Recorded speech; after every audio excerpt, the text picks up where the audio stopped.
This might look like a very simple question, but many students make a mistake here. Yes, thank you, RK. So RK has shared my Telegram group link. It's Speed Learning App Biochemistry. Thanks, Anil. So marker enzyme for microsomes is, try answering this. I'll give you 30 seconds time because it's a factual question. Give me minutes.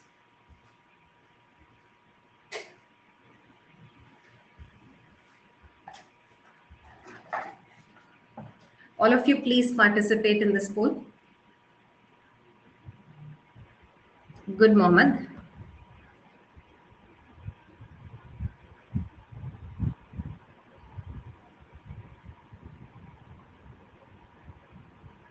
Many of you have answered it as galactosyl transferase. Good, Arjun. So Mohammed and Arjun have answered it right. The answer is glucose 6-phosphatase. Yes, you're right, Dr. Essen. Glucose 6-phosphatase is the marker enzyme for microsome. So which enzyme? So glucose 6-phosphatase is an enzyme of which pathway? Can you all answer this? Glucose 6-phosphatase is an enzyme of gluconeogenesis. Yeah, it is an enzyme of gluconeogenesis and glycogenolysis. It's an enzyme that is common to both gluconeogenesis and glycogenolysis, and that is present in microsome. Can you all tell me what is microsome? Microsome is nothing but endoplasmic reticulum.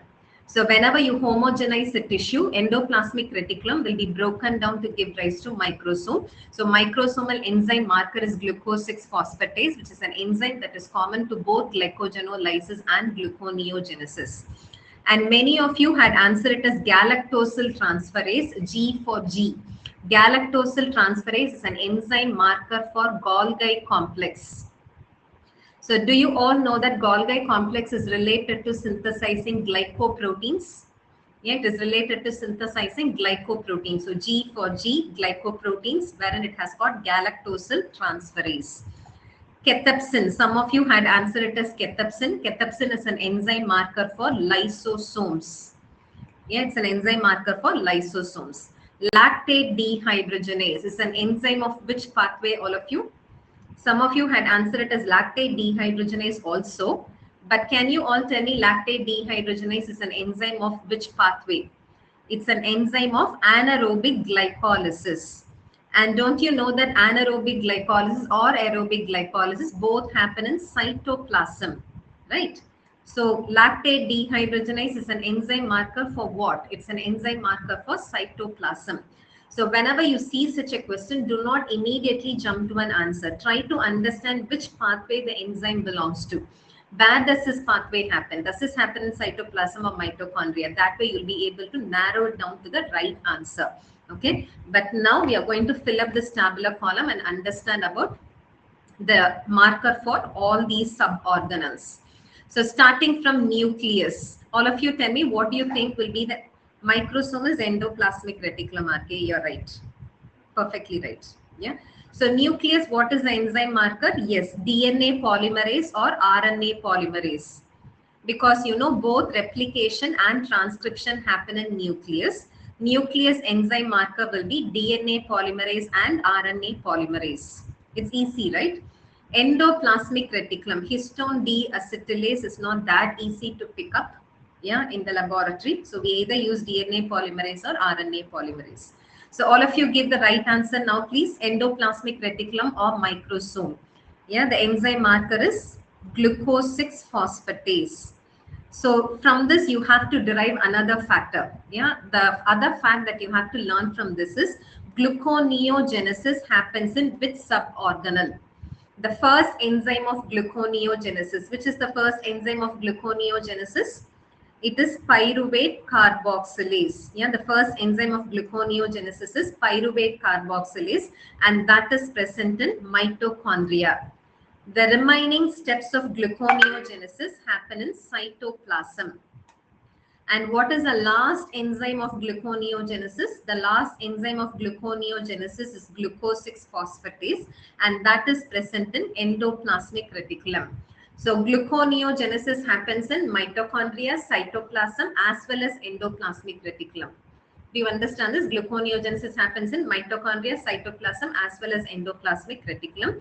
So the enzyme marker for endoplasmic reticulum is glucose 6-phosphatase. Tell me about Golgi complex, all of you. Mannose 6-phosphate is a marker which guides lysosomal enzymes to lysosomes.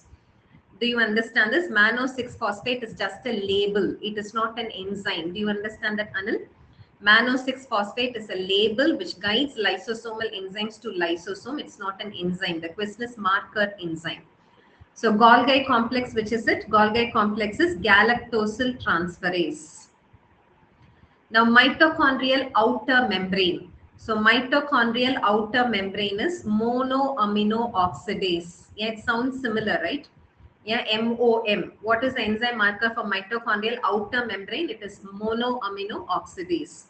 For inner membrane, do you all know that all complexes of electron transport chain are present along the inner side of inner mitochondrial membrane? So electron transport chain complex 5.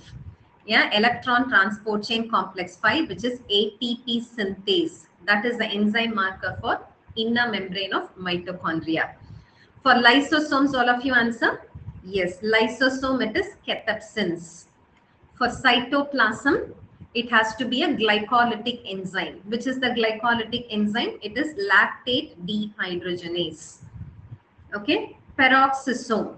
So tell me, what is peroxisome concerned with? Peroxisome is concerned with detoxifying hydrogen peroxide. Peroxisome is concerned with detoxifying hydrogen peroxide. And which enzyme detoxifies hydrogen peroxide? It is catalase. Yeah, it is catalase. Very good, RK. So the enzyme marker for peroxisome is catalase enzyme. Is Satya, will you forget it now? Yeah, can you recollect this? So starting from nucleus, I'm revising this, I'm repeating this for your benefit. Please, all of you, keep the chat box active. Nucleus, what is the marker enzyme? For nucleus, it is DNA polymerase or RNA polymerase, because both replication and transcription happen in nucleus. And then your endoplasmic reticulum. Tell me, for endoplasmic reticulum, what is it? Yes, it is glucose 6-phosphatase. And then Golgi complex. Golgi complex, G for G, it is glucosyl transferase or galactosyl transferase. Now the most important organ, mitochondria. For mitochondria, for outer membrane, you have a marker. For inner membrane, you have another marker. So which is the marker for outer membrane? Monoamino oxidase. For inner membrane, it is ATP synthase enzyme. Okay, inner membrane is ATP synthase enzyme. Now tell me, for lysosomes, lysosome should be a lysosomal enzyme, which is cathepsin. For cytoplasm, what is it? For cytoplasm, it is lactate dehydrogenase.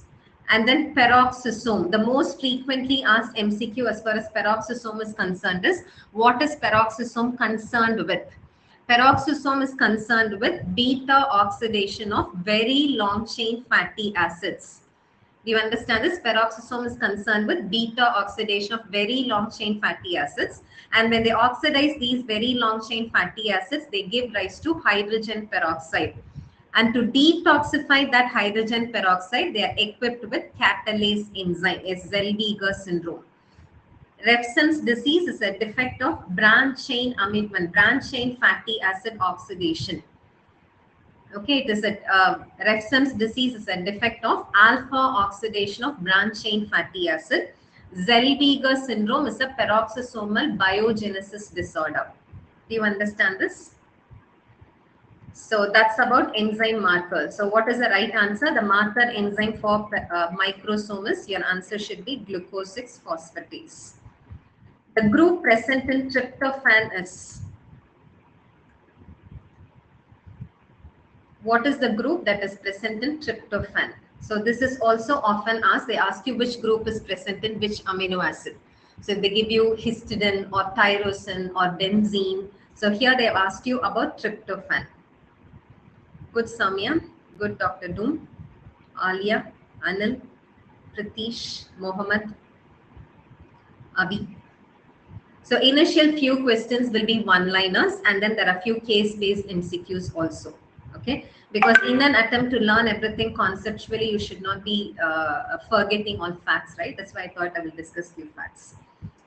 Well, annotated notes, yes, annotated notes will be available, Divya.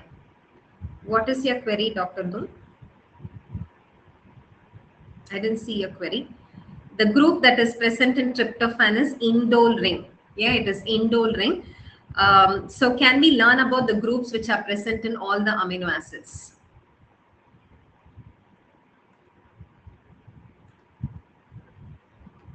Dr. Dul has got a question. Please explain about endoplasmic reticulum stress and ubiquitin proteasome pathway. So ubiquitin proteasome pathway, let me tell you about this. Long chain fatty amino. So if it's a very long-lived proteins, as far as proteins are concerned, any protein, there are two types of proteins. One is long-lived proteins. The other one is short-lived proteins. If it's a long-lived protein, then its metabolism, once its lifespan is over, it gets metabolized by lysosomes. Yeah, it gets catabolized by lysosomes with the help of cathepsins. Do you understand this? Long-lived proteins, once their lifespan is over, they get metabolized or catabolized by lysosomes with the help of cathepsins. Whereas if it's a short-lived intracellular protein, once its lifespan is over, it gets ubiquitinated. Do you understand this? It gets ubiquitinated, and such ubiquitinated proteins will be accepted by proteasomes. So what are proteasomes? Proteasomes, they look like a well. Yeah, it is a tubular structure. It looks like a well. It has got 28 subunits, and it accepts all ubiquitinated proteins. And within proteasomes, these ubiquitinated proteins will be degraded in an ATP dependent manner. So this is what they keep asking you, the difference between catabolism of extracellular long-lived proteins and intracellular short-lived proteins. Extracellular long-lived proteins will be catabolized by lysosomes with the help of cathepsins, which is ATP independent, whereas intracellular short-lived proteins, they get ubiquitinated, and such ubiquitinated proteins will be accepted by proteasomes. So that's the difference between proteasome degradation. Have you contributed in Unacademy notes of biochemistry? No, I just reviewed it, RK. It was written by Karthik Pettusamy, Dr. Karthik Pettusamy, who's an AIMS resident. I think he's now joined as AIMS research scholar. So it is written by Dr. Karthik Pettusamy. So phenylalanine. So can we fill up this tabular column, all of you? What is the group that is present in phenylalanine? It is a benzene ring. Phenylalanine has got a benzene ring. And what is the color reaction it answers? The color reaction is xanthoprotic acid test. How many of you have worked with nitric acid in the laboratory? How many of you have worked with nitric acid in the laboratory? Dilute nitric acid, you must have definitely worked with it, right? In your school. Yeah, and wherever nitric acid spills on your palms, have you seen yellowish discoloration of your palm? That yellowish discoloration of your palm is because of nitric acid reacting with the phenylalanine that is present in the sweat. Do you understand this? So that is xanthoprotic acid test. So what is xanthoprotic acid test? All aromatic amino acids. What are the aromatic amino acids? All of you answer this. The three aromatic amino acids are phenylalanine, tyrosine, and tryptophan. Yeah, the three aromatic amino acids are phenylalanine, tyrosine, tryptophan. All these have benzene ring, and they react with nitric acid to form a yellow colored complex, which then intensifies to form orange. So xanthoprotic acid test, what is the color change that you will observe? Yellow color becomes orange. Yeah, so that's about phenylalanine. Now tyrosine, what is the group that is present in tyrosine? Can you please keep the chat box active? Phenylalanine on hydroxylation becomes tyrosine. Yeah, phenylalanine on hydroxylation becomes tyrosine. Benzene ring on hydroxylation becomes what ring? Phenol ring.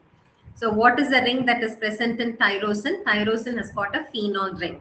And what are the color reactions answered by tyrosine? As I told you, all aromatic amino acids answer the same xanthoprotic acid test. So even in the presence of tyrosine, yellow can become orange.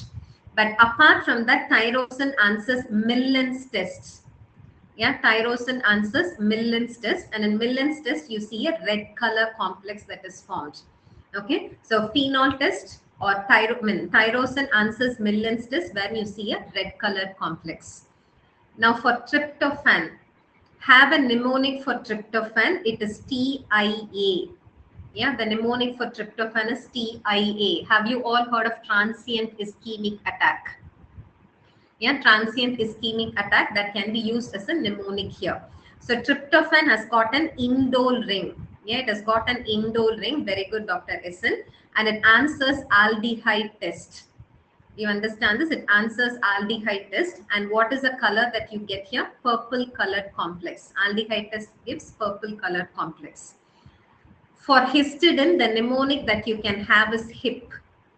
Yeah, for histidine, the mnemonic that you can have is HIP. What does HIP stand for?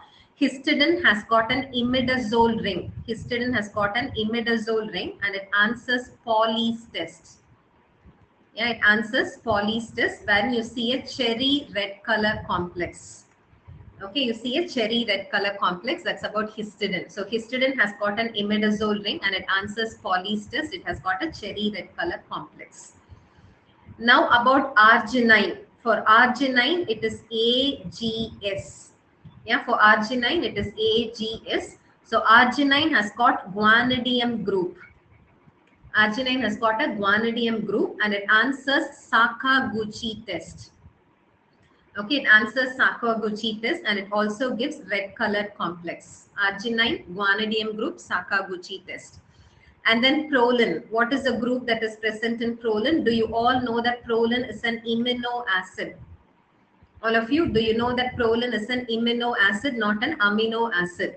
And the group that is present in proline is pyrrolidine ring. Yeah, the group that is present in proline is pyrrolidine ring. And in the presence of ninhydrin, it gives yellow colored complex. This I've told you in so many special classes, so many other special classes I've told you. Ninhydrin usually gives purple colored complex with amino acids. Yeah, ninhydrin gives purple colored complex with amino acids, whereas the same ninhydrin gives yellow colored complex with amino acids. Okay, so these are the amino acids, the groups, the color reactions, and the observation that you can see. So can we quickly recollect all these? Can you do that? Yeah, so start from the first, all of you. Please be active in the chat box. What is the first one? Yellow color, considered as positive. It is positive, RK. Even when there is yellow color, it is positive. After you see yellow color, when you add an alkali, it becomes orange, and then slowly it becomes red. So yellow color is positive. Okay, so let's start with the first one. Phenylalanine. Please tell me what is the group that is present. Give me a minute. Purple color is ninhydrin. Yeah, purple color is ninhydrin for amino acid. Yellow color is for ninhydrin, which is positive for proline. Is that clear? So phenylalanine. Yes. What is the group that is present, all of you? The group that is present is benzene ring. And what is the color reaction? All aromatic amino acids answer. All aromatic amino acids answer xanthoprotic acid test, where you see yellow colored complex that become orange. Now that's about phenylalanine. After phenylalanine, tyrosine. Yeah, then it is tryptophan. So for tyrosine, what is the ring that is present? Hydroxyphenylalanine is tyrosine. On hydroxylation, benzene will become phenol. And what is the color reaction that is answered by tyrosine? It answers the same xanthoprotic acid test, but additionally, it also answers Millen's test. Additionally, tyrosine also answers Millen's test. Millen's test gives you red color complex. Yeah, the other name for Millen's test is Cole's mercuric nitrite test. Both are the same. Yeah, Millen's test is also called as Cole's mercuric nitrite test. So tryptophan, what is the mnemonic I gave you for tryptophan, all of you? Please answer. TIA. What is TIA? Transient ischemic attack. But here, tryptophan has got what ring? Tryptophan has got an indole ring. Okay, and it answers what? It answers aldehyde test. Okay, it answers aldehyde test. And what is the color that you see here? It is a purple colored complex. And the fourth one is histidine. Yeah, histidine, what is the mnemonic I gave you? For histidine, it is HIP. And what does HIP stand for? I is imidazole ring. Yeah, I is imidazole ring and P is polystest. And polystest, you see a cherry red color complex. So that's about histidine. And then arginine. Yeah, the next one is arginine. For arginine, what is the mnemonic I gave you? AGS. And G stands for guanidinium group. Okay, G stands for guanidinium group and it answers Sakaguchi test. Okay, yes. And then tell me about proline, all of you. For proline, the ring that is present is pyrrolidine ring. And it answers ninhydrin test with what color complex? Ninhydrin, it gives yellow colored complex. So I hope you'll all be able to answer any question related to amino acids in terms of the group that is present, the color reaction. Okay. So what is answer here? The group that is present in tryptophan is indole ring. Answer this. Good, Akshata, Dr. SN, Beast, Soumya, Alia, Divya, Dr. Dum, Saurav, Anil, ACB, Divya, Rikia.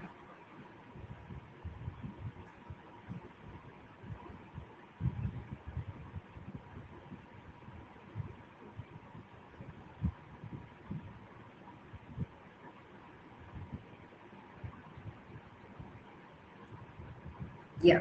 So for arginine, it is AGS. Arginine has got a guanidinium group and it answers Sakaguchi test wherein there is a red colored complex. All of the following act as prosthetic groups except, I think many of you were asking me when we discussed about enzymes to discuss about prosthetic groups, cofactors and coenzymes, right? So that's why I chose this question. All of the following can act as prosthetic groups except B12, B1, B6, B9. Good RK, good Saurabh, ACB, Soumya, Rikia.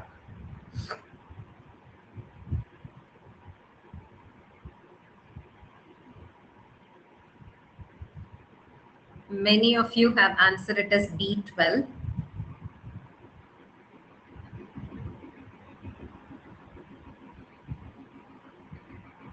Good, Swati. Yeah. So actually, thiamine is the most chosen answer. Thiamine is a prosthetic group. That's why you answered it. Good. So B9 is tetrahydrofolate. I hope you know that. Folic acid is B9. Okay. So B9 acts as a coenzyme. B9 acts as a coenzyme. So the remaining all other vitamin B complex, yeah, all other B complex vitamins which act as non-protein part of an enzyme will act as prosthetic groups. Exception is tetrahydrofolate which acts as a coenzyme. So let me tell you about all the non-protein parts of an enzyme. There are three types of non-protein parts of an enzyme. The first one is prosthetic group. The second one is cofactor. The third one is coenzymes. Do you understand this? So what are the three types of non-protein parts of an enzyme? The first one is prosthetic group. The second one is cofactor. And the third one is coenzymes. So first I'm going to tell you the definition and then when I give you examples, you'll be able to understand it better. Okay. So prosthetic groups, they are in a tight, stable incorporation with the protein part. When will you call the non-protein part as a prosthetic group? When the non-protein part is in a tight, stable incorporation with the protein part. And if you cannot dissociate it from the protein part, then that is called as a prosthetic group. So what are the examples for prosthetic groups? You can have B6. Yeah, pyridoxal phosphate. All of you answer in the chat box. Pyridoxal phosphate acts as a non-protein part for which kind of enzymes? Pyridoxal phosphate will act as a non-protein part of which kind of enzymes? B6 acts as a non-protein part for transaminases. Didn't I tell you transaminases and decarboxylases? Very good, Dr. Essen. Dr. Doom, it is not carboxylases. Carboxylases use biotin. Yeah, B6 is necessary for transaminases and decarboxylases. In both the cases, pyridoxal phosphate will be in a covalent linkage with the protein part. You cannot dissociate it at all. Similarly, thiamine. You know, thiamine is necessary for pyruvate dehydrogenase complex. Do you all remember that? Thiamine is necessary for pyruvate dehydrogenase complex. There it is in a tight, stable incorporation with PDH complex. You cannot dissociate thiamine at all. Okay, so all B complex vitamins are in a tight, stable incorporation with the protein part. So they all act as prosthetic groups. Now, what are cofactors? Very good, Anil. Yes, thiamine is also necessary for transketolases, even though it's a prosthetic group. Now, what are cofactors? Cofactors are in a dissociable incorporation with the protein part. If they are in a transient, if they are in a transient dissociable incorporation with the protein part, then that will be called as cofactors. Now, when will you call them as coenzymes? Only when they act as recyclable shuttles. Yeah, only when they act as recyclable shuttles, you will call them as coenzymes. For example, folate. What is the function of folate, all of you? Tetrahydrofolate. What is its function? Tetrahydrofolate is a one carbon carrier. It carries one carbon from one substrate in a chemical reaction to another substrate in a chemical reaction. It moves one carbon from one pool to the other pool. So what does it act as? It acts as a recyclable shuttle. It shifts from one chemical reaction to another chemical reaction. So they are called as coenzymes. Do you understand that? So definition wise, what is the difference? All of you quickly repeat this. Prosthetic groups are in a tight, stable incorporation with the protein part. Cofactors are in a transient, dissociable incorporation with the protein part. Coenzymes act as recyclable shuttles. Now, what are the examples? Give me examples for prosthetic groups, all of you. Example for prosthetic groups will be all B complex vitamins. All B complex vitamins except B9 or tetrahydrofolate. What is tetrahydrofolate? Tetrahydrofolate acts as a recyclable shuttle. So tetrahydrofolate is a coenzyme. Okay, somebody is asking me about zinc. All minerals, most of the minerals, for example, zinc in carbonic anhydrase. Yeah, zinc in alkaline phosphatase. So zinc is also a prosthetic group. You cannot dissociate zinc from carbonic anhydrase. You cannot dissociate it from alkaline phosphatase. Yeah, you cannot dissociate it from superoxide dismutase. So most of the minerals, for example, copper, copper and tyrosinase. You know that, right? Copper is present in tyrosinase, copper is present in superoxide dismutase, zinc, manganese, molybdenum. Yeah, so all these are prosthetic groups. Are you clear about this? Now, what are cofactors? Only when they are in a transient dissociable incorporation. Example, calcium dependent kinases. What do I mean by calcium dependent kinases? These are kinases which will be active when there is calcium. Yeah, when there is hypocalcemia or when there is low calcium within the cell, the calcium dissociates from the enzyme and the enzyme becomes inactive. Yeah, so that is calcium dependent kinases. They act as cofactors. Do you understand this? Most of the minerals, what are the minerals that you should remember about? Magnesium that are present in kinases. You cannot dissociate magnesium from kinase. What is it? It is a prosthetic group.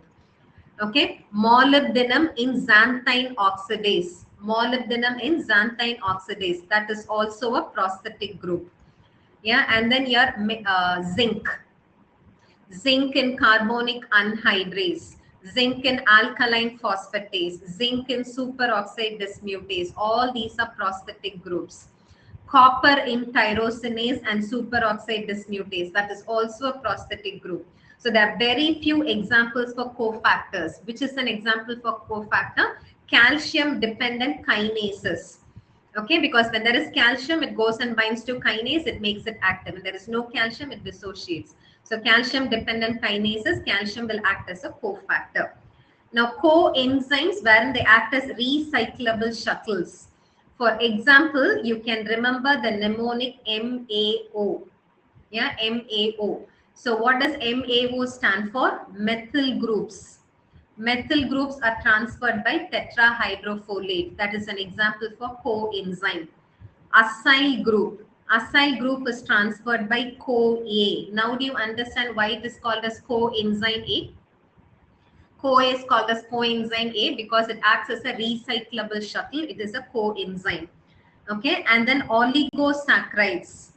Oligosaccharides are transferred by dolicol. Okay, oligosaccharides are transferred by dolicol. So all these are examples for coenzymes. So tell me, what are the examples for coenzymes alone? What is the mnemonic I gave you for coenzymes? I'm very sure it is not given in a detailed way in any of the textbooks. Okay, in any of the textbooks, they don't summarize and provide you this. It's provided everywhere. Yeah, it is dispersed at various places. So you'll have to summarize and learn, and this is the summary. Okay, so what did I tell you? I said coenzymes, the mnemonic that you can have is MAO. And what does MAO stand for? M stands for methyl groups are transferred by tetrahydrofolate. Acyl groups are transferred by CoA. Okay, acyl groups are transferred by CoA. And then oligosaccharides are transferred by dolicol. Okay, so these are the examples for coenzymes. So will you be able to